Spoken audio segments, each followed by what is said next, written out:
You're listening to A Chapter a Day, a daily podcast. The Bible comes alive as we read a chapter out loud each day. Hi, today we're reading Amos chapter 6. It says, "Woe to you who are complacent in Zion, and to you who feel secure on Mount Samaria, you notable men of the foremost nation to whom the people of Israel come. Go to Kelneh and look at it. Go from there to Great Hamath, and then go down to Gath in Philistia. Are they better off than your two kingdoms? Is their land larger than yours? You put off the day of disaster and bring near a reign of terror.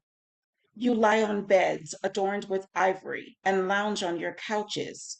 You dine on choice lambs and fattened calves. You strum away on your harps like David and improvise on musical instruments.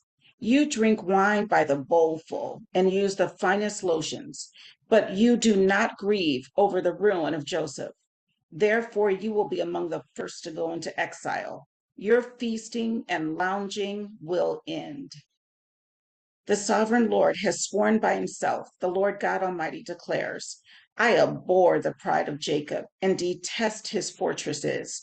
I will deliver up the city and everything in it. If 10 people are left in one house, they too will die.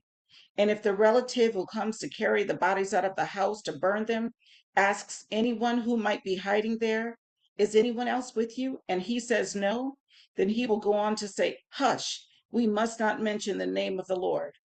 For the Lord has given the command, and he will smash the great house into pieces and the small house into bits.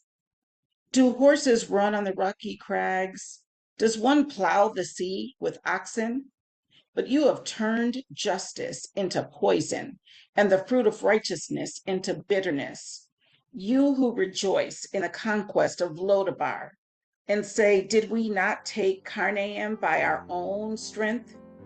For the Lord God Almighty declares, I will stir up a nation against you, Israel, that will oppress you all the way from Lebo Hamath to the valley of the Arabah.